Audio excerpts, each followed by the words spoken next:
Hello hello! Bienvenue sur Famille et Voyage, le podcast.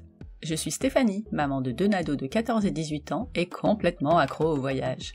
Si vous cherchez une nouvelle destination pour vos prochaines vacances, si vous vous titillez pour un voyage au long cours, abonnez-vous! Les carnets de voyage de mes invités vont vous emmener aux quatre coins de la planète. Dans ce podcast, on va parler itinéraire à pied, à vélo, en voiture, en camping-car, tour du monde et même expatriation. Les parents voyageurs vous raconteront leurs activités avec les enfants, les bonnes adresses pour goûter les spécialités du coin, les galères à éviter et vous donneront une idée de budget. Je partirai également sur les routes pour vous proposer des reportages entre récits, témoignages et interviews. Le podcast est disponible sur le blog familleetvoyage.com, sur toutes les plateformes d'écoute et sur la web radio Allô la planète. On se retrouve aussi sur Instagram à Famille et Voyage avec un S_blog. Si vous aimez écouter ce podcast, c'est le bon moment pour me le dire et me soutenir en laissant un joli commentaire ou une note 5 étoiles sur Apple Podcast ou Spotify. Je sais que tous les podcasteurs vous le demandent et qu'on finit par ne plus l'entendre, mais pour les indépendants comme moi, c'est vraiment la récompense pour tout ce travail fait maison.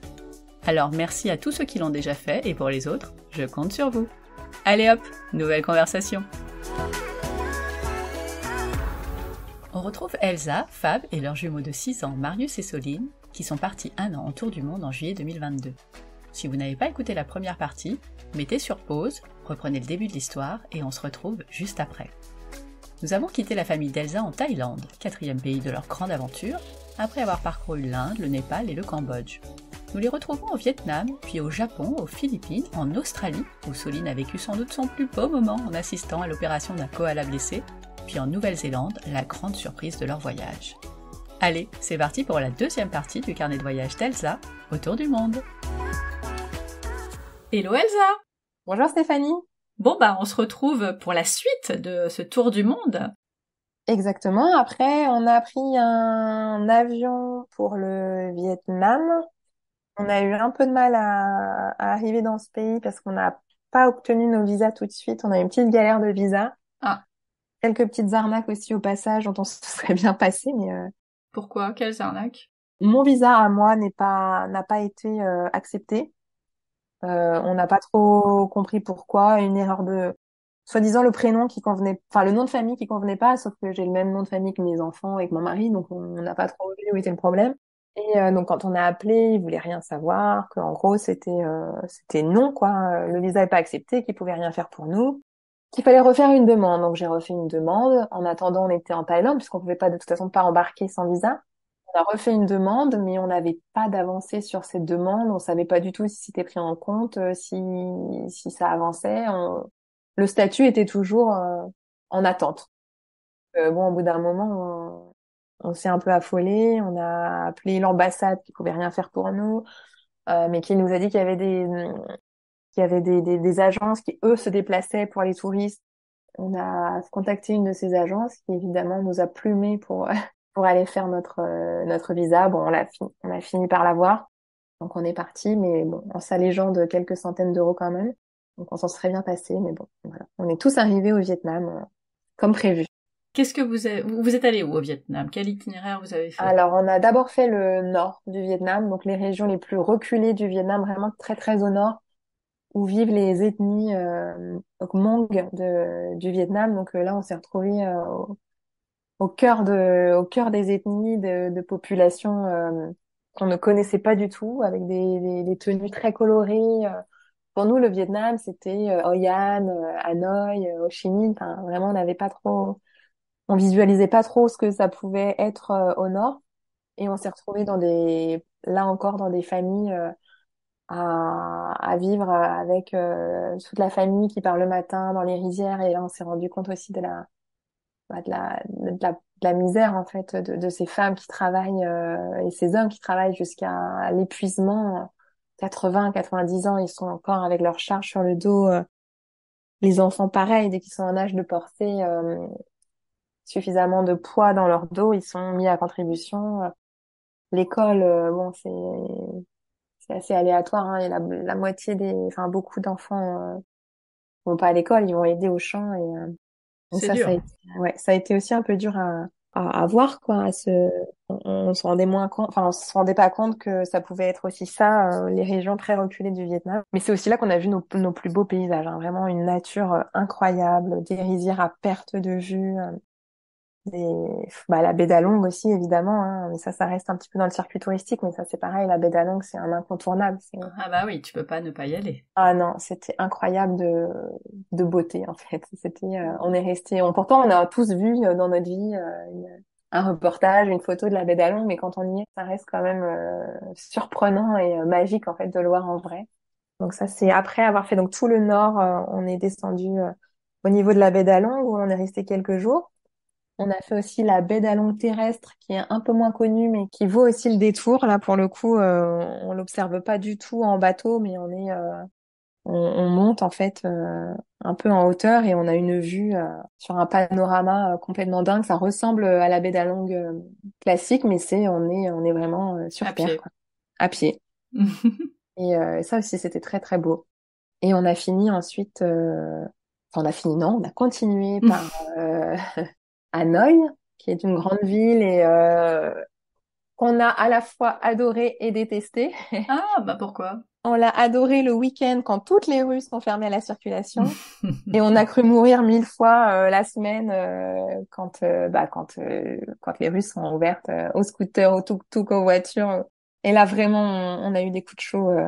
Enfin, vraiment les enfants ils étaient scotchés à nous, on les lâchait pas parce qu'on allait se faire renverser toutes les 4 secondes, quoi. Ouais, c'est là où tu sais jamais quand est-ce que tu dois passer pour Jamais. traverser. Et d'ailleurs un des hommes qu'on avait rencontrés, on nous disait mais c'est complètement fou la circulation ici. Il nous disait bah vous savez si un jour ça vous arrive que vous faites renverser, surtout que vous ayez une jambe en moins, un bras en moins, il faut se relever parce que personne ne va s'arrêter. Il faut se relever quoi qu'il arrive et Et se mettre sortir. en sécurité, ouais, c'est ça. Ils disent le plus vite possible. C'est sympa comme conseil, Ouais, ça c'est donne ça. envie. On était prévenus, mais je crois qu'on s'est arraché les cheveux, mais tellement de fois pour dire, mon Dieu, il faut qu'on traverse. Ça prenait des fois 20 minutes, 25 minutes parce que on voulait pas se mettre en danger et c'était devenu, c'était très dangereux, donc Mais ouais, on n'arrivait pas à s'engager. vous Et par contre, attendiez qu'il y ait quelqu'un qui passe, ouais, mais ça qui n'arrive parte. jamais, ça Ah! n'arrive jamais, donc vraiment, on se faufilait des fois et on s'est dit, mon Dieu, mais un jour on va mourir ici, on peut pas voir, ça vient de tous les côtés en plus, donc vraiment, faut être très alerte. Donc, dans ces moments-là, on se dit, oh là là, il faut qu'on parte d'ici, c'est pas possible. Et puis, quand arrive le week-end et que c'est que piéton, où les gens sortent, vont manger sur les toutes petites terrasses, sur le trottoir, c'est hyper charmant, en fait, quand il n'y a pas tout ce bruit, tout ce danger, c'est hyper agréable, c'est au bord du lac, c'est toute une autre ambiance. En fait, c'est une autre ville qu'on découvre le week-end quand il y a plus toute cette agitation liée à la circulation. Mais vous saviez que le week-end, il y aurait pas la Non, circulation on savait pas du tout. En fait, c'est tombé comme ça. On a une partie en semaine, une partie le week-end. Et on a adoré se promener, flâner le week-end. Mais alors, dès le lundi, c'était l'angoisse, quoi. J'ai jamais entendu parler de ça. J'ai toujours entendu parler de l'effervescence et de la difficulté de traverser, mais pas du tout que c'était fermé à la circulation le week-end. Donc c'est un bon truc à savoir. Ouais, ouais, bah en tout cas, si il y a quelques jours à prévoir à Hanoï, il vaut mieux viser Le un week-end. week-end, hein. Un week-end, c'est nettement plus agréable. Ah bah oui. Ensuite, on a continué de descendre vers le sud, où on est arrivé à Hoi An, donc la ville des lanternes, qui est magnifique, hein. C'est vraiment, ça paraissait vraiment très très zen de se promener au bord du canal, à la nuit tombée, les gens mettent des lanternes, c'est vraiment magnifique. Ça reste très très touristique, hein. C'est très beau, donc forcément c'est très prisé. Je pense qu'il y a très peu de Vietnamiens qui se baladent à Hoi An. C'est vraiment quasiment que des touristes. Ça n'enlève pas le charme et la beauté de cette ville qui est magique, hein. C'est un petit écrin à part en fait. C'est une petite ville à part, la ville aux lanternes, avec une atmosphère différente du reste du Vietnam. On a trouvé que tout était plus calme, plus zen, plus posé. il y a pas non plus toutes ces voitures, tous ces scooters. Donc, c'était très agréable de se balader ici. On a adoré, les enfants ont adoré. C'était, ma fille nous disait, c'est comme dans Réponse, toutes ces lanternes. Oui, c'était un Ah peu bah oui, ça. il faut avoir les références. Exactement. Et on a terminé notre voyage au Vietnam par Ho Chi Minh. Bon, c'est de là qu'on reprenait l'avion. Je pense que on n'aurait pas fait cette escale à Ho Chi Minh si on n'avait pas un avion à prendre. On n'a pas adoré. D'accord. C'est la ville, pas trop de charme, beaucoup de circulation. Et je crois qu'on était fatigués aussi de ces jours au Vietnam. Ils nous avaient fatigués, toute cette circulation, beaucoup de stress. Et je pense que là, on n'était plus en état de d'aller se promener et Ouais, de vous aviez d'être plus envie. encore, ouais, non, plus trop motivé pour ça. Alors c'était quoi votre coup de cœur au Vietnam? Alors notre coup de cœur au Vietnam, bon, c'est la baie d'Along Terrestre parce que Ouais, c'était une surprise en fait. c'est souvent le cas. Ouais, autant la baie d'Along, comme on sait à quoi s'attendre, on trouve que c'est beau, mais on savait. La baie d'Along Terrestre, ça a été une grosse surprise, quoi, hein. On est arrivé en haut en se disant bon, on fait vraiment tout ça, là, on va vraiment monter toutes ces marches. Il y a quoi en fait au juste en haut? Et en fait, quand on arrive en haut, c'est incroyable. Je crois que c'est un des plus beaux paysages qu'on ait vu dans notre tour du monde. Bah ça donne envie. Ouais, très très beau. On mange bien au Vietnam? Alors, on nous avait tous. Alors, je pense qu'on fait partie des seuls voyageurs qui allons dire qu'on ne mange pas très bien au Vietnam. Je pense qu'on n'est vraiment pas tombé sur. On a vraiment soit mal fait nos choix de petits boui-boui ou de resto parce que vraiment on s'est pas régalé au Vietnam. Et mon mari a perdu, Fabrice a perdu 12 kilos au Vietnam. Mais comment C'est c'est pour dire à possible? quel point rien ne passait. Il mangeait très peu en fait, peu de riz blanc et en un mois au Vietnam. Waouh! Ouais. Et en fait, nous sans nous rendre, enfin, en vivant avec lui, on s'en rendait pas trop compte. On voyait bien que le short tenait un peu moins bien. Mais c'est sur les Mhm. photos, les gens nous ont dit mais qu'est-ce qui s'est passé? Qu'est-ce qu'il est là, Fabrice? Il est malade? Non, bah non, c'est vrai qu'on n'a pas beaucoup mangé au Vietnam, mais il est pas malade. Et il s'est pesé par curiosité à la fin du Vietnam. Souvent, il y a des petits vendeurs qui mettent une balance dans la rue, puis on donne une petite pièce et on peut se peser. Ah Et ok. effectivement, il a 12 kilos en moins. On s'est Waouh! dit que la balance ne fonctionnait pas, mais dans le pays d'après, on s'est repesé et on a eu la confirmation. Ah oui, ça fait un choc quand même. Ouais, il a vraiment, ouais, vraiment fondu. Alors que lui, hein, parce que nous, ça a aucun effet sur nous. Sur les enfants, c'était pas trop dérangeant, mais moi, j'aurais pas été contre pour 12 kilos en moins, mais non. Eh ben non, raté. Là, non. Donc voilà pour la fin du Vietnam. Donc là, on se retrouve au Japon et Exactement. alors, quel itinéraire? Combien de temps vous êtes resté? Le choc des cultures, comment ça se passe? Alors, c'est parti pour le Japon. Nous sommes restés 3 semaines. 3 semaines qui n'étaient pas forcément... Enfin, on n'était pas vraiment sûr de pouvoir le faire puisque il faut savoir que le Japon a rouvert 10 jours avant notre arrivée. Donc, Ah oui, vous avez changé jusqu'au... vos plans du coup. Ben non, en fait, on n'avait pas de plan. On espérait une ouverture. On entendait que peut-être bientôt, dans quelques jours, on n'avait pas de date exacte. Et puis, quand on a vu aux informations, voilà, le Japon rouvre à telle date, on a pris nos billets d'avion et ça tombait 10 jours après. On est arrivé au Japon sans touristes, vraiment, ça venait de rouvrir après 2 ans et demi de Covid. Ouais.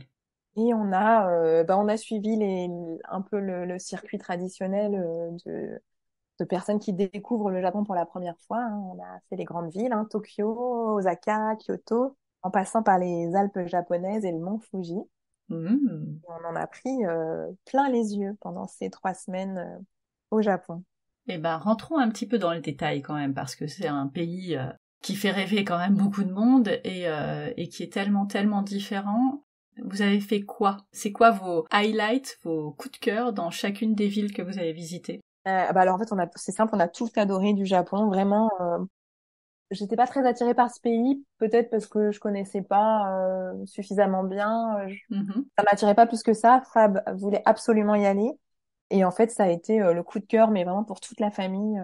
Autant le côté grande ville, le côté futuriste que le côté complètement traditionnel, culturel, les temples, les geishas, les traditions. Enfin, tout ça se mélange dans un même pays.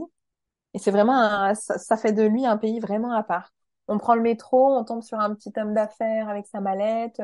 une geisha, une petite nénette femme fan de manga qui est Et habillée, oui, qui a vraiment le look d'un personnage de manga. Et tout ce petit monde cohabite ensemble et enfin, on trouve ça incroyable de voir autant dans un même endroit le côté tradition que le côté futuriste et le côté un peu décalé, manga. Non, vraiment, vraiment, on a adoré. On a autant adoré les villes que les Alpes japonaises où là, on s'est retrouvé vraiment en montagne en fait, avec des populations qui étaient encore très loin de la ville, qui parlaient pas du tout l'anglais, où on n'a aucune carte, aucun menu, aucun rien qui est écrit en anglais et où là, c'est la difficulté qui commence parce que on parle pas japonais. On est incapable de déchiffrer quoi que ce soit, hein. On commande nos repas au hasard. vous êtes retrouvés avec des surprises? Ouais, on sait pas vraiment ce qu'on a mangé à certains moments. On s'est régalé, mais on n'a jamais trop su dire ce que l'on mangeait. Mais c'était pas grave parce que c'était trop rigolo en fait, parce qu'on s'est retrouvés dans des endroits un peu reculés à essayer de manger et la dame voulait bien faire, voulait nous expliquer, mais on comprenait absolument rien. Et on commandait un truc pour lui faire plaisir en essayant de lui faire croire qu'on avait bien compris ce qu'elle essayait de nous dire depuis 1 heure et puis en fait pas du tout. Bref, c'était assez comique de se retrouver dans des situations un peu comme ça, mais c'est l'aventure et ça nous a fait beaucoup rire et on n'a eu aucune déconvenue. Les Japonais sont vraiment très accueillants, donc ils font en sorte que tout se passe bien et de nous aider au mieux. Vraiment, c'était.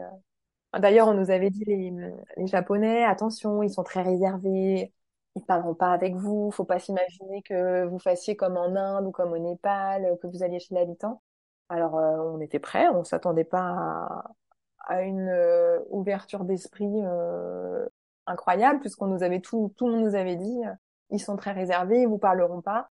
Et en fait, ça a été absolument tout l'inverse. Enfin, Ah, vraiment du début à la fin, les gens sont venus nous voir dès qu'ils voyaient qu'on sortait une carte, ils venaient nous aider. Quand on avait nos gros sacs sur le dos, vous allez où? Est-ce que vous voulez un peu d'aide? Est-ce que vous savez où dormir ce soir? Enfin, vraiment incroyable, incroyable de gentillesse, ils sont très aidants sans qu'on leur demande, en fait. On n'a jamais eu besoin d'interpeller quelqu'un. Il y a toujours quelqu'un qui est venu nous dire, vous cherchez quelque chose, on peut vous aider. C'était assez fou. pourquoi les Alpes japonaises? Parce que les autres villes, on y reviendra sans doute un tout petit peu, mais les Alpes japonaises, qu'est-ce qui a fait que vous êtes retrouvés là-bas? Bah, c'est le côté traditionnel qui nous a emmenés là-bas. On avait envie de voir le Japon en dehors des grandes villes, en dehors de l'effervescence des grandes métropoles. On avait envie de se perdre un peu dans les montagnes japonaises et de vivre dans des auberges. J'ai plus le nom en tête, mais très traditionnelles où il y a le feu à l'intérieur, où les portes sont en papier, où on enlève ses chaussures avant de rentrer, etc. On avait envie de vivre ça et on l'a pas trouvé en ville et dans les Alpes japonaises pour le coup on était vraiment là-dedans quoi le Japon traditionnel comme dans les mangas comme dans les films les petites échoppes avec les grands tissus qui tombent devant où on sait pas trop où on va si c'est un restaurant si c'est pas un restaurant. Vraiment c'est ce qu'on recherchait et les temples aussi le côté traditionnel où les gens vont se recueillir au temple en tenue, les magnifiques tenues, les kimonos, les tongs, les gens viennent se recueillir comme ça pour des cérémonies, pour des anniversaires. Ça, on l'a beaucoup vu en dehors des villes. Et quand vous y étiez dans ces grandes villes, si on prend les villes une par une, Tokyo, l'incontournable, c'est quoi? Tokyo, il y a le célèbre passage, le passage piéton qui est très connu, qu'on retrouve dans les films où tous les Japonais se croisent. C'est un hexagone en fait et ils respectent tous le feu rouge et le feu vert et donc quand le feu est vert, ça grouille de monde, on peut le voir du dessus et c'est assez impressionnant et hop, dès que ça passe au rouge, il y a plus personne, c'est autour des voitures. Ça c'est un des voilà une des images qui nous restera de Tokyo qui nous a marqué. C'est vraiment synonyme de du respect et du respect des règles des Japonais. C'est vrai qu'on on n'est pas habitué en France à autant être Ah non. Non, nous on passe quand respectueux. c'est pas le Oui, moment, donc il y a pas de voiture, on passe, on se pose c'est pas la ça. question. Ça, c'est des choses qui nous interpellaient aussi de voir les gens être sur le trottoir pendant plusieurs minutes alors qu'il n'y a aucune voiture. Et non, ils restent. C'est la règle. La règle, c'est on passe au vert, donc on attend. Et est-ce que vous avez osé passer? Non. Et alors là, c'est là qu'on se dit qu'on se met vraiment dans les chaussons des Japonais. C'est que, en fait, on se dit, mais si on passe, on va nous prendre pour des gros malpolis, qui respectent pas, et donc on peut pas faire ça. Et pourtant, on s'est dit, mais en France, on serait passé 15 fois. Il y a personne à droite, à gauche. On n'aurait jamais attendu. Et non, évidemment, on respecte et on se plie aux règles de la ville, et c'est normal. Il y a quoi d'autre d'incontournable à Tokyo? Alors, il y a le temple d'Asakusa, qui est un temple très traditionnel, où là, on rencontre beaucoup de femmes en tenue, des gens qui viennent se recueillir. Et il est magnifique, ce temple. Vraiment, c'est à voir, c'est à faire. C'est une ambiance tellement particulière.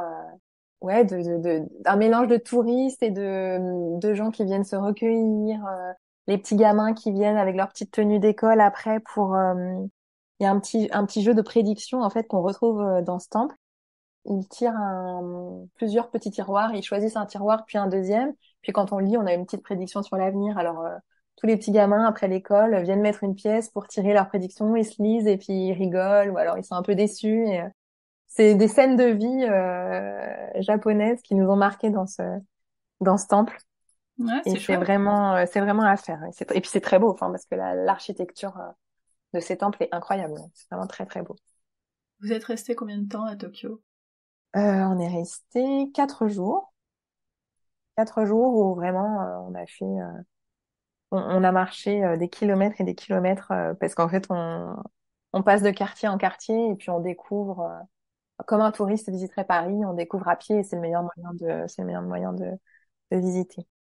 Et on s'est régalé évidemment. Ah bah ouais. Mais là, vous saviez un peu plus ce que vous mangiez? Oui, en ville en fait tout est, enfin en ville, dans les grandes métropoles, tout est traduit en anglais, ils parlent anglais donc c'est vrai que c'était plus facile. Et puis, c'est souvent des restaurants très modernes où on commande sur l'ordinateur, où il y a la photo, on Oui. sait, et puis ça arrive par tapis roulant. Donc, Ouais, c'est cool ça. ça, c'est pareil, c'est des petits moments où les enfants, ils choisissent leur menu et ça arrive sur le tapis roulant ou ça arrive avec un robot et ils gardent ça en mémoire parce que c'est ce qu'ils ont retenu de Tokyo finalement. Bah oui. Est-ce qu'il y a des choses que vous n'avez pas aimées à Tokyo? Non, il y a vraiment, enfin, globalement au Japon, il y a rien qu'on n'a pas aimé, il y a rien, il y a aucun moment où on s'est dit, oh, ça, je le referai pas. Non, vraiment, on a tout adoré, on s'est émerveillé du début à la fin. Vraiment. Après Tokyo, vous êtes allé où? On est allé à Kyoto, donc une autre grande ville, Classique. classique, ouais. Et là aussi, les temples incroyables, le temple avec toutes les portes oranges japonaises qu'on voit souvent dans les films ou en photo, de le voir en vrai, c'était assez dingue. Ces milliers de portes, Mais oui, c'est des trop beau. torii qui sont alignés les uns après les autres. C'était vraiment très beau. Ça aussi, c'est une des choses qui nous a marqué à Tokyo et que l'on conseille parce que ça a beau être touristique, c'est pareil, ça reste fabuleux. À Tokyo ou à Kyoto? À Kyoto, pardon. Bah parce que nous on connaît pas, donc Oui, oui, si pardon. Si on je se commence dit à bon me... ok je vais à Tokyo, où sont les torii? Non, c'est pas là. Ah non, Bon. c'est pas là, non, non, pardon, c'est Kyoto. Et c'est pareil, Kyoto, c'est une ville très agréable. Ça a beau être une grande ville, tout est fluide, les gens sont gentils. Il y a le quartier très traditionnel où quand on vient le soir, on croise les geishas.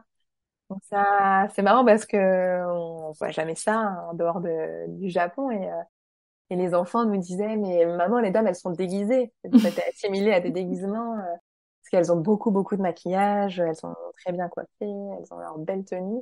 Et ça c'est des moments juste des petites scènes de quelques secondes où on croise une geisha et on se dit waouh on est dans un autre monde là. Où est-ce qu'on est? On est dans un film. Mais c'était vraiment ouais c'était vraiment super aussi. Je crois que c'est difficile de choisir une des villes à faire au Japon. Je crois que, en tout cas, Tokyo et Kyoto, ce sont des incontournables et quoi qu'il en soit, il faut passer par ces deux villes Ah bah oui. pour, voilà, pour découvrir le Japon. Et ensuite, vous êtes allé où?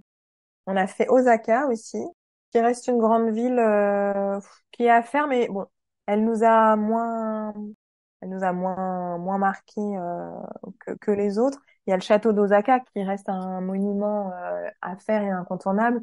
C'est un très beau monument avec une très belle architecture et qui d'ailleurs est très bien fait pour les enfants parce que c'est adapté, tout est imagé, donc on peut le visiter et comprendre l'histoire du château sans parler anglais ni même parler japonais, quoi. C'est vraiment avec les enfants en tout cas, c'était vraiment très très sympa à faire.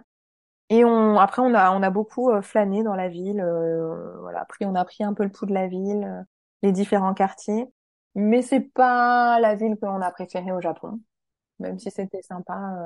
Voilà, c'est Tokyo et Kyoto restent quand même nos incontournables. Est-ce que vous en avez fait une autre? Du coup, j'ai oublié.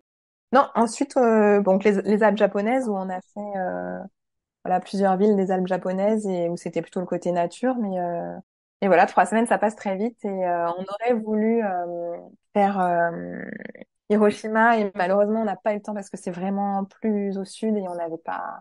Il faut faire des choix. Voilà, il faut faire des choix malheureusement, mais c'est quelque chose qu'on fera si on retourne un jour au Japon. Est-ce que vous êtes allé dans les onsen? Alors oui, alors mon mari est allé dans un onsen. Comme c'est les filles d'un côté, les garçons de l'autre, et que aucun de nos enfants ne voulait le faire, bah en fait ils voulaient pas le faire parce qu'il faut se mettre tout nu et que ne sentait pas de se mettre tout nu. On n'a pas voulu forcer la main. Je suis restée avec les enfants et Fabrice est allé dans un onsen.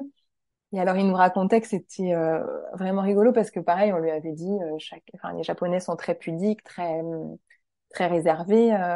Et il sort du onsen et il nous raconte que bah les papis qui étaient là dans le onsen en train de se baigner sont un peu interpellés de voir un Européen et lui demandent d'où il vient et donc il répond qu'il vient de France et qu'il a habité Paris mais que maintenant il habite dans l'ouest de la France.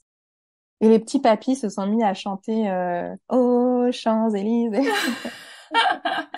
Et donc il dit j'ai passé 1 heure avec ces papis-là et pendant 1 heure ils vont chanter à côté de moi aux Champs-Élysées à nous parler de la Tour Eiffel, de Nicolas Sarkozy, Ah bah oui! bref, il dit et on m'avait dit que les Japonais étaient très discrets, qu'ils venaient pas parler. Et il dit, on a entendu que ils n'ont fait que me chanter aux Champs-Élysées pendant 1 heure et j'en ai C'est plein la génial! tête. Et moi, c'est trop rigolo, ouais, c'est trop rigolo. Bah ouais, c'est un super souvenir. Ouais, ouais, c'est un super souvenir. Votre coup de cœur numéro 1 au Japon, c'était quoi?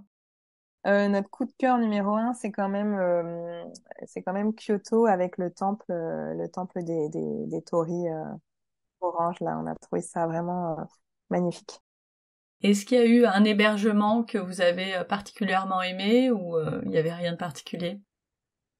Si les hébergements que l'on a préférés, c'est ceux qui sont vraiment les hébergements traditionnels où on dort sur des futons à même le sol. Mhm. Ça, c'était vraiment très chouette.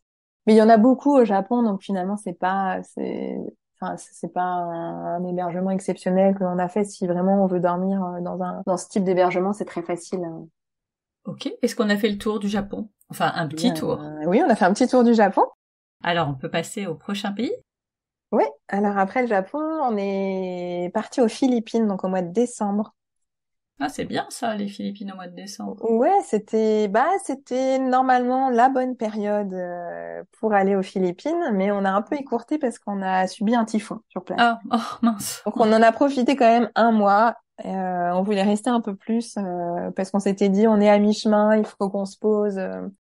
Voilà, on commençait un peu à sentir la fatigue. On avait beaucoup marché, beaucoup baroudé. On s'était dit avant d'enchaîner sur l'Océanie, les Philippines c'est parfait pour avoir un rythme un peu moins soutenu. Et donc ça a été vraiment un programme light, hein. Ça a été plongée, snorkeling, farniente, fête de fin d'année.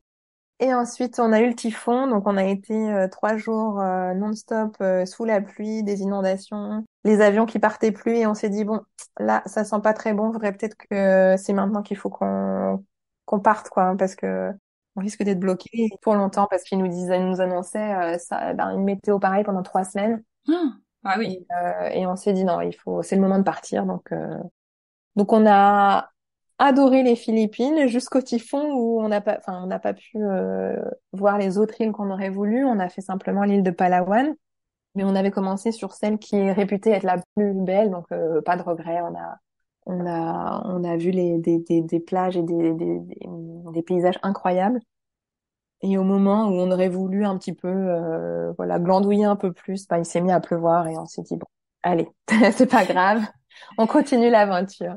C'était pour pas que vous endormiez sur vos lauriers. Exactement, Fallait c'est ça. continuer. Allez hop. Et donc vous avez fait que Palawan pendant 3 semaines. Alors, on a fait Palawan et un tout petit peu de l'île d'Oslob, enfin, où on a juste eu le temps de nager avec des requins-baleines avant que le typhon nous tombe sur le coin du nez et où il a fallu partir. Oh bah oui, c'est vrai que c'est rien de nager avec des requins-baleines. C'est Non, génial. ça c'était incroyable, ouais, vraiment, pour le coup, je crois que c'est l'expérience la plus incroyable que les enfants ont vécue parce qu'en fait un requin-baleine, ils avaient aucune idée de la taille que ça faisait et c'est vraiment très très impressionnant. Même moi qui m'étais dit bon, je sais que c'est gros, je sais que c'est inoffensif, mais je sais que c'est gros. Une fois qu'on est dans l'eau avec eux, on se dit waouh, c'est pas gros, c'est énorme, Eh c'est ouais, c'est gigantesque. impressionnant. C'est très impressionnant. Donc C'était une sortie organisée? ouais, alors c'était organisé, c'est touristique, hein, donc malheureusement c'est pas, on tombe pas sur des requins-baleines comme Non, ça bah, et puis en t'as pas très nageant. envie en fait. Non, et puis bon, voilà, donc c'est un endroit où ils savent qu'ils viennent régulièrement, donc on est quasiment sûr d'en voir et ça n'a pas loupé, on en a vu. Donc c'est dommage que ce soit aussi blindé de touristes. Et bon, c'est aussi le jeu. Puis il faut se dire aussi que ces Philippins, ils vivent aussi de ça et du tourisme, donc c'est comme ça, hein, on peut pas non Mhm. plus leur enlever ça. Oui, et puis t'as le droit de faire des trucs touristiques quand c'est un truc qui t'intéresse, quoi. Oui, oui, bien sûr. Après, là où on regrettait un peu, c'est que c'est Il y a trop de monde.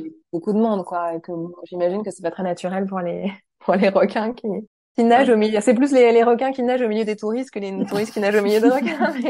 Mais bon, c'est le jeu. On refera pas le monde et Oui, c'est comme ça. Il faut l'admettre aussi.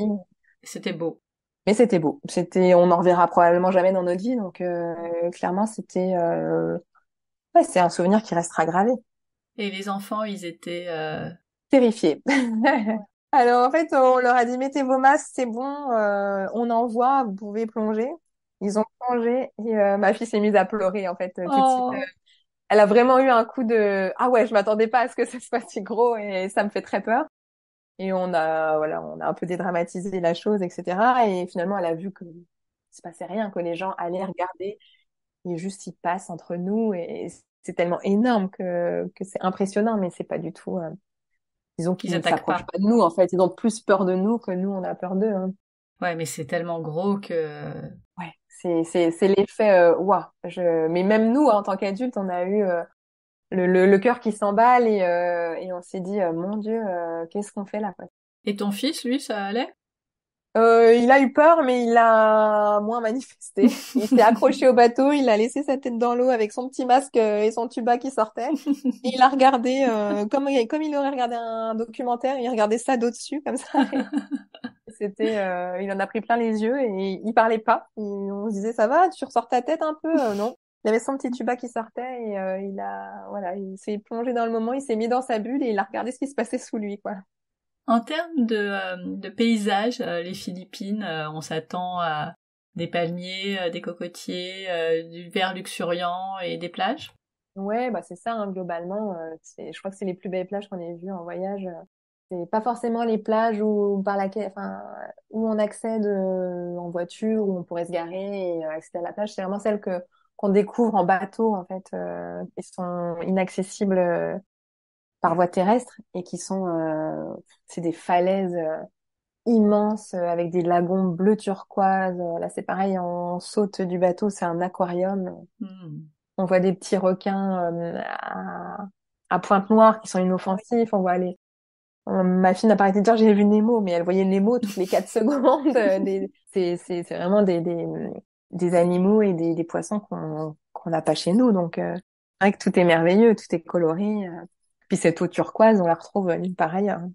Donc, c'est vraiment des beaux coins, des belles plages un peu qui sont évidemment touristiques parce que les bateaux, ils vont montrer aux touristes toutes ces belles plages, mais ça reste quand même des très très les plus belles plages qu'on ait vues, je pense. Ok. Qu'est-ce qu'on mange aux Philippines? Eh bien, on mange très mal aux Philippines. Ils sont vraiment pas réputés pour leur gastronomie. Et d'ailleurs, on en parlait avec les locaux et ils nous disaient, ben ouais, c'est vrai que c'est très américanisé, donc c'est beaucoup de junk food. Ah Et mince. vraiment, c'est ouais. Et on s'était dit, mais c'est fou. Enfin, on va forcément manger des fruits aux Philippines. Il fait beau, il y a de la pluie, il y a beaucoup de fruits. Et ben, on a vraiment eu du mal à manger des fruits. On n'en a pas trouvé. Pas comme en Thaïlande ou en Asie où les petits vendeurs sur le bord de la route vendent leurs fruits. On a eu un mal de chien à trouver des fruits. Les gens mangent vraiment pas bien, quoi. Ils mangent beaucoup de choses dans l'huile, frit. Tout est frit. Quoi qu'on demande, tout est frit, tout baigne dans l'huile. Et puis, on s'attendait pas à avoir aussi une population où les gens sont quand même assez, enfin les enfants surtout sont quand même assez bien portants. Et on se dit qu'il y a quand même un problème de santé publique là qui se joue parce que quand on va au restaurant ou dans un petit boui-boui de bord de route, on peut pas avoir une bouteille d'eau. Ils ont du coca par exemple, mais Ah, une bouteille d'eau c'est difficile. Donc ah, bon, bah on ça s'est pas commence par régalé là. du tout aux Philippines. Mais bon, c'était pas très grave. Votre coup de cœur aux Philippines, c'était quoi? Notre coup de cœur, c'est quand même les plages d'El Nido. Il y a quand même un coin très touristique, mais forcément parce que vu les paysages incroyables de plages que l'on a vus en s'éloignant un peu enfin en prenant les bateaux, on a vu des paysages incroyables, vraiment vraiment des lagons au milieu de falaises. C'est vraiment très beau. Donc c'était notre coup de cœur. Après, malheureusement, on n'a pas pu faire toutes les îles qu'on aurait voulu, mais pour ce qu'on a fait, vraiment El Nido, c'était chouette. Et ce que vous auriez bien aimé éviter, c'est le typhon. Exactement. Après 3 jours mouillés non-stop parce que notre cabane au fond du jardin de chez l'habitant fuyait et qu'on avait rapatrié toutes nos affaires au milieu pour éviter que tout soit imbibé d'eau mais bon, ça n'a pas marché. Au bout de 3 jours mouillés, enfin, jour et nuit, on s'est dit bon, là Il faut on va bouger. peut-être partir. Ouais, là c'est le moment. Tu as dit que vous étiez dans une cabane au fond d'un jardin, donc vous avez encore dormi chez l'habitant? Alors c'est chez l'habitant, mais ça faisait plutôt chambre d'hôte. Il avait quelques petites cabanes dans son jardin et c'était son activité professionnelle. Donc Ok. Bah on peut aller dans le prochain pays alors. oui, alors le prochain pays, on change de continent puisqu'on arrive en Océanie et on a commencé par l'Australie. Waouh. Pas le plus petit des pays. Non, non d'ailleurs, on a fait qu'une toute petite partie du pays parce qu'il faudrait une année C'est ça. pour visiter l'Australie. Alors vous êtes allé où? Alors on a commencé notre périple de Melbourne et on est remonté toute la côte est jusqu'à Cairns. Donc ça Ok. fait plusieurs milliers de kilomètres et on a fait ça sur un mois. En van. Donc c'était la découverte aussi parce qu'on n'avait jamais voyagé en van. Ah bah c'est le pays pour Oui, faire ça. c'était le pays pour faire ça et on s'est régalé. Alors bon, on- suivant les humeurs et la fatigue de chacun, la vie en van c'est pas toujours plus facile. Mais bon, parce que niveau proximité, je crois qu'on pouvait pas faire plus les uns sur les autres que notre séjour en van. Bah oui, hein, c'est le principe. Ouais, c'est le principe et c'est pas toujours Pas voilà, facile. c'est pas toujours facile d'être les uns sur les autres. Et donc on a commencé par Melbourne où on a pris un peu de retard parce qu'on est resté un peu plus longtemps que prévu parce qu'on n'avait pas de valise. Enfin, nos sacs étaient restés en escale à Singapour. Ah, pas cool. Non, on s'est retrouvé avec un van mais pas de vêtements. Donc on a pris un peu de retard sur notre programme parce que chaque jour on se disait bon, on reste un jour de plus, peut-être que nos valises vont arriver et puis finalement au bout de 5 jours elles sont arrivées et on a pu continuer notre chemin. On était dans une grande ville donc ça n'a pas été trop difficile de se rhabiller mais c'est vrai que nous, on aurait préféré visiter plutôt que de faire du shopping. Bah bien sûr. Au bout de 3 4 jours ça devenait nécessaire et il fallait quand même qu'on se change. Et donc on a commencé notre périple par le sud pour remonter jusqu'au nord, où on a fait enfin on s'arrêtait. Alors c'était quoi vos étapes principales?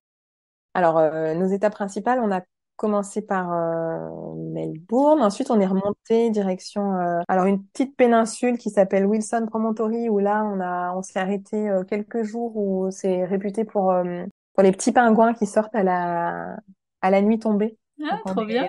On est resté là pour les voir et on en a vu, donc on était contents. Et c'était très... ça faisait penser à la Bretagne, en fait. C'est marrant parce que c'est très sauvage, des côtes, on aurait dit les côtes bretonnes, avec un peu plus de chaleur, et des kangourous. Ah, On a continué ensuite de remonter jusqu'à Naruma, où alors là, c'était plutôt les plages, l'eau turquoise, le snorkeling. Et Jervis Bay, où là, on a vu la plage d'Australie, où le sable est le plus blanc du monde. Et donc, on s'est arrêté sur cette plage, on a profité, on s'est baigné. C'était un peu la van life, quoi. On roule, on s'arrête, on se baigne, on trouve un endroit pour dormir. On fait nos chamallows grillés sur le feu de camp et puis, et évidemment. puis on repart le lendemain. C'était vraiment à la cool, mais en même temps, pas tant que ça parce qu'on a quand même beaucoup de kilomètres entre chaque ville dans lesquelles on voulait s'arrêter. Donc voilà, on roulait quand même beaucoup. Je pense que si c'était à refaire, on aurait peut-être rajouté une semaine ou deux pour vraiment, Pour pas autant rouler, oui. ouais, vraiment, c'était fatigant. Et puis on est arrivé à Sydney, donc ça c'était un rêve pour Fabrice et moi. Sydney, l'opéra, la ville, voilà, c'était une des étapes qu'on rêvait de faire et aucun regret. Mhm. On a passé 2 jours à arpenter les rues de Sydney et c'était super. Vraiment, pas de mauvaise surprise. C'est Sydney, quoi. On savait à quoi s'attendre et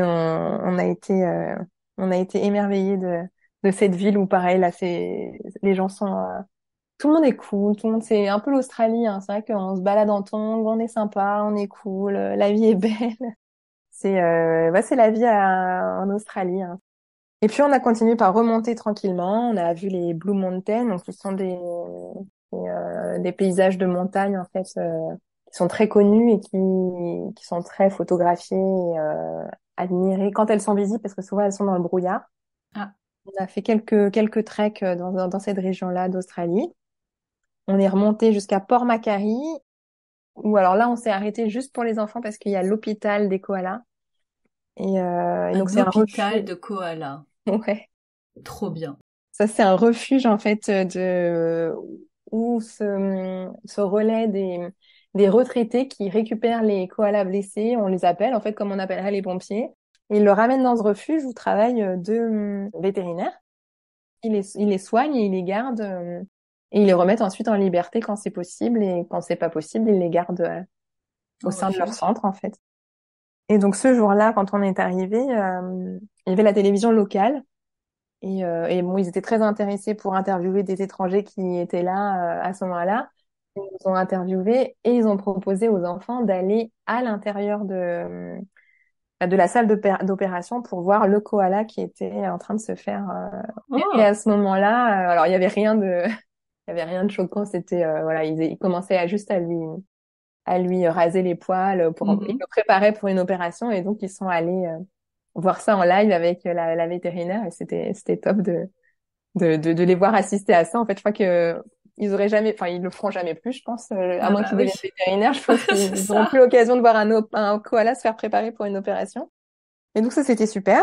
Ouais. On a continué encore plus au nord, enfin, on est remonté encore plus au nord à Byron Bay, où là, c'est la ville qui est réputée pour être la plus cool d'Australie. Donc, Le surf. le surf, exactement. Là-bas, on se balade pieds nus, un surf à la main et un café dans l'autre. Ah, trop bien. Et là, pareil, le soir, les gens sortent du boulot, ils vont surfer, ils se font un barbecue sur la plage. Bon. La vie australienne dans tout ce qu'on peut imaginer, hein. Donc, est-ce que vous avez surfé? Oui, on a surfé, on a pris Ouais. quelques cours de surf.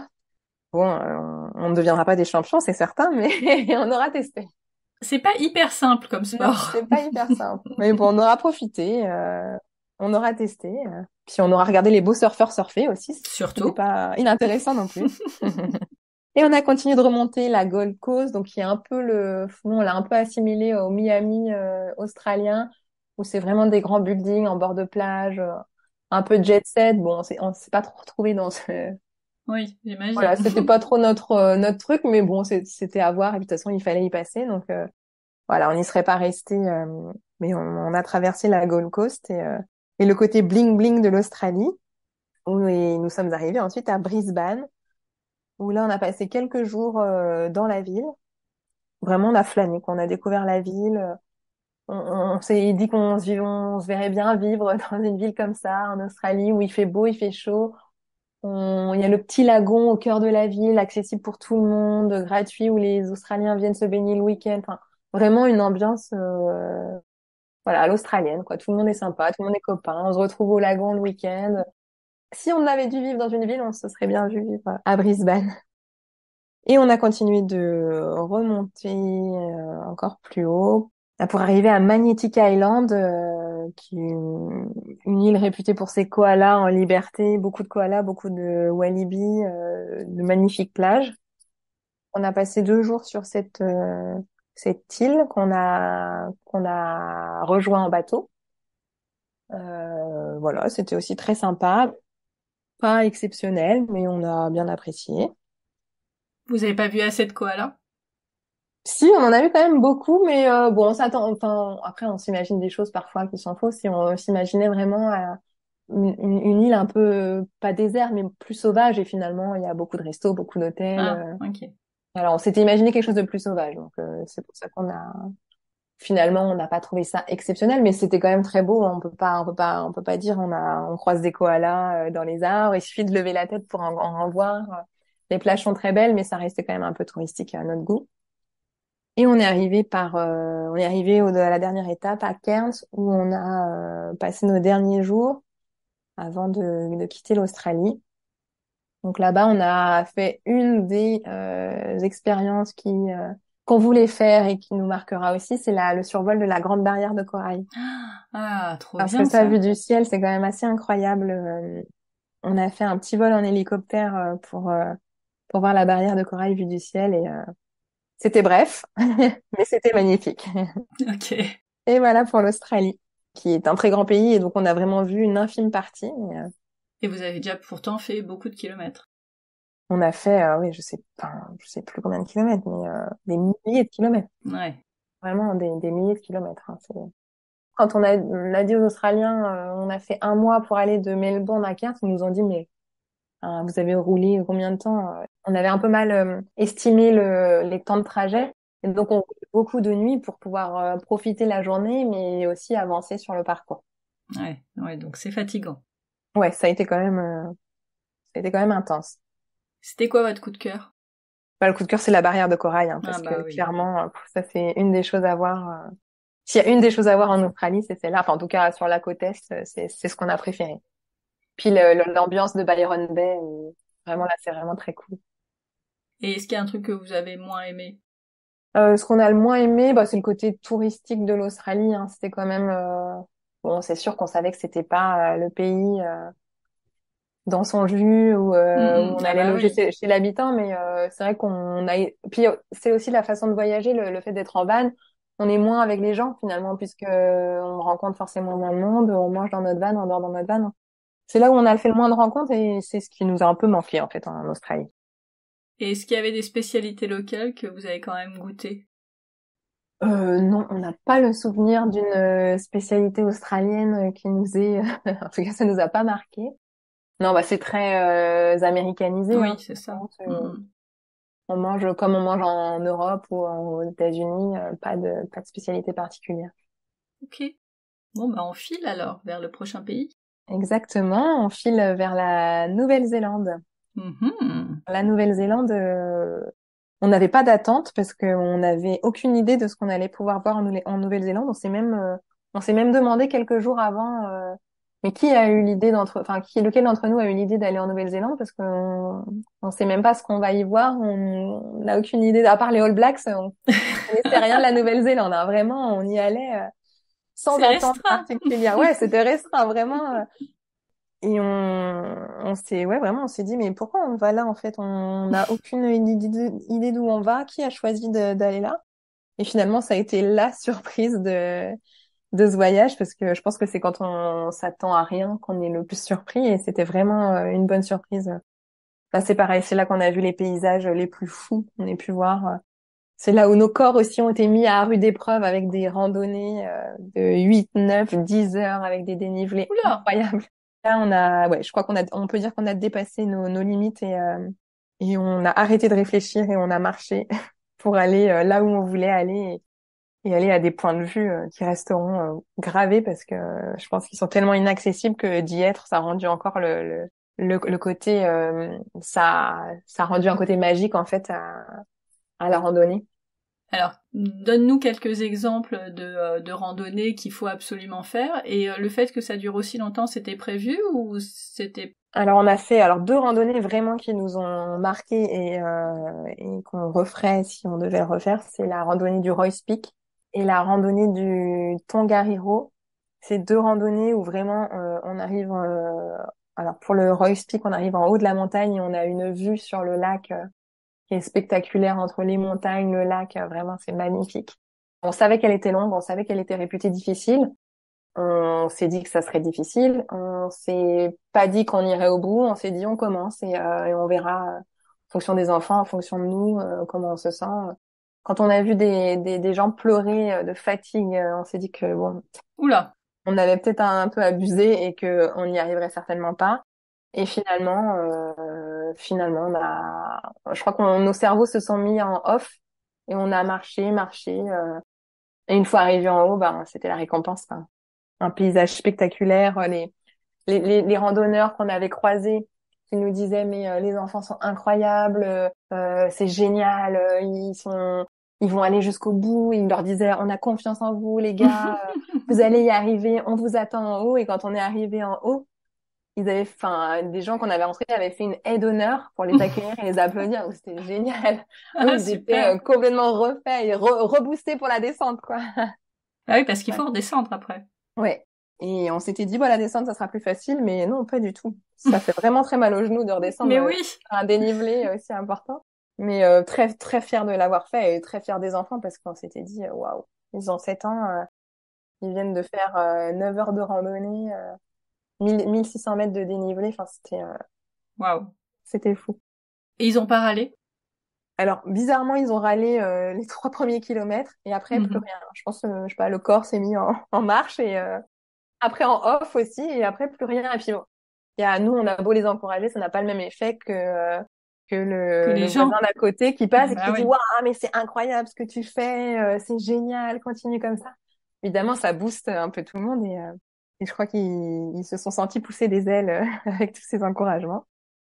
Et la deuxième randonnée qui vraiment est difficile et qui met aussi plusieurs heures, mais qui est à faire parce qu'on arrive en haut de volcans où il y a des lacs.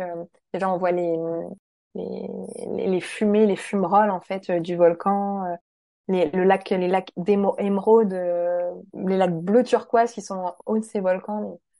C'est très beau, mais alors ça se mérite aussi, hein, parce que niveau difficulté, c'est vraiment pas facile.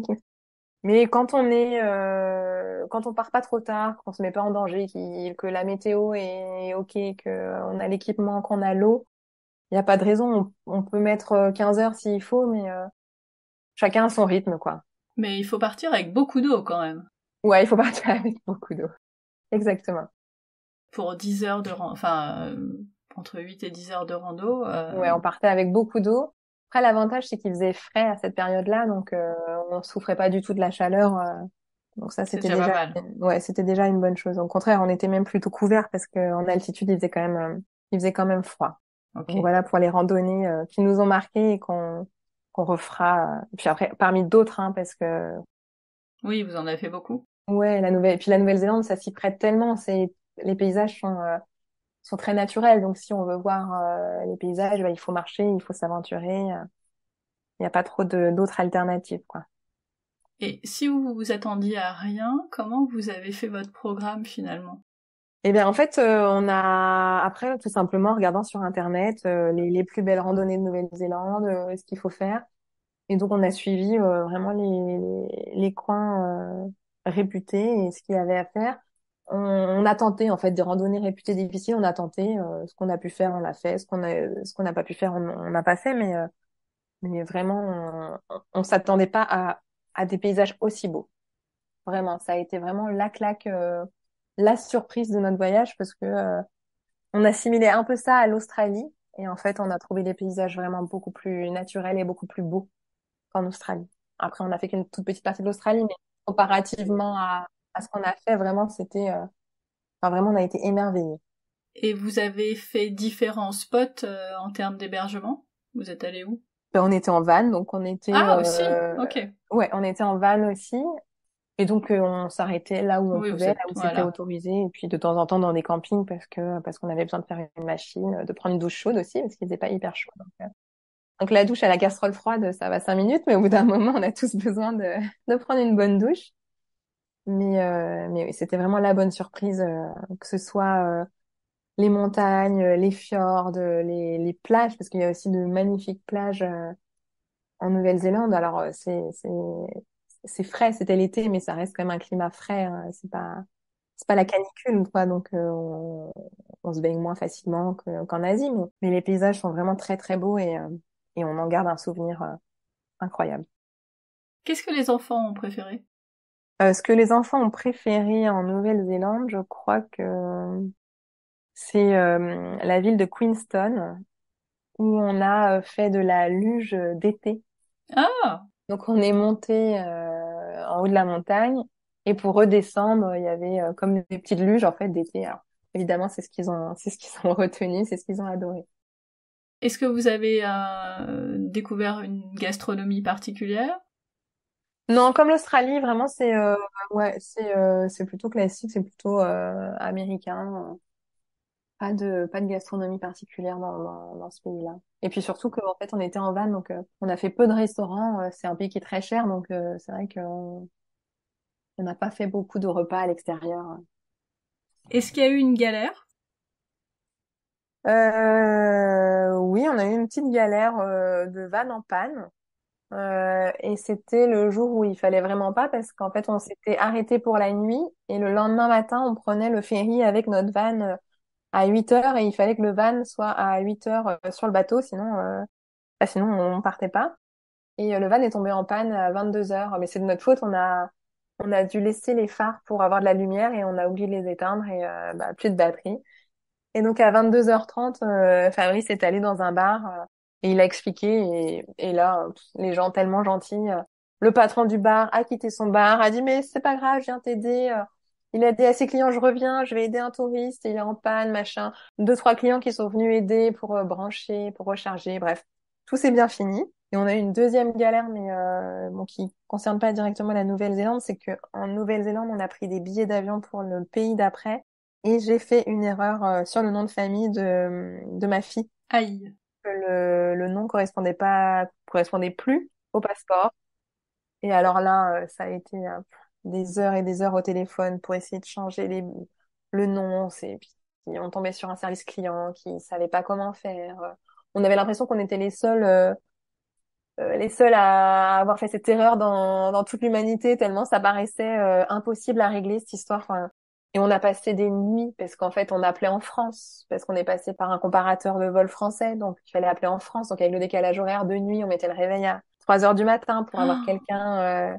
Enfin, c'est devenu vraiment une grosse galère parce que vraiment ça nous inquiétait parce que c'était un billet assez cher et que ça tombait sur notre fille. Donc en plus il fallait changer deux billets puisqu'elle pouvait, enfin, si c'était tombé sur moi, j'aurais repris un billet ou mon mari aurait repris un billet, mais là, il fallait changer deux billets.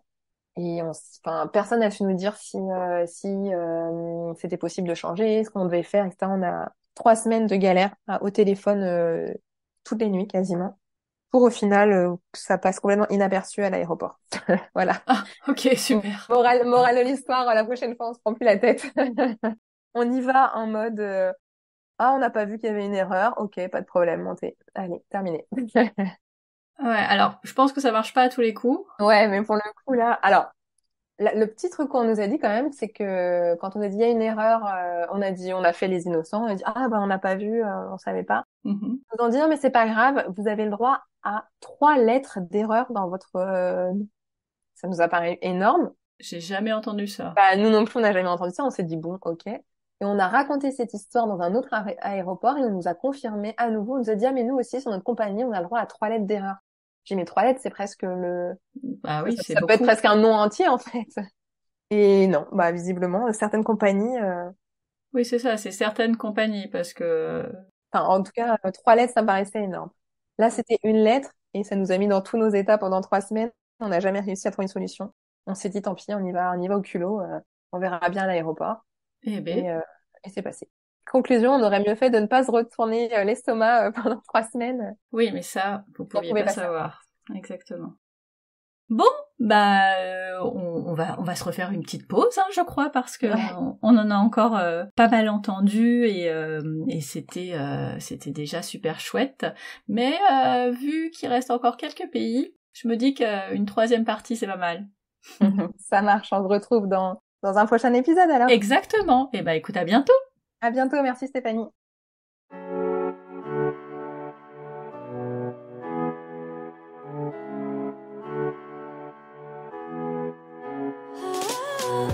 Voilà, c'est tout pour aujourd'hui. Merci d'avoir écouté jusqu'au bout. Si l'épisode vous a plu, bah dites-le moi sur Apple Podcasts, Spotify ou encore sur Instagram en me taguant à familleetvoyage_blog. Et n'hésitez pas à le partager à d'autres parents en quête d'inspiration pour leurs prochaines vacances. Comme d'habitude, toutes les notes de l'épisode sont sur le blog familleetvoyage.com. Si vous cherchez un autre épisode à écouter, plus de 100 épisodes entre conversations, top 5, galère ton voyage et mes reportages sont disponibles gratuitement sur le blog ou en vous abonnant sur la plateforme d'écoute que vous utilisez en ce moment. À bientôt pour le prochain épisode.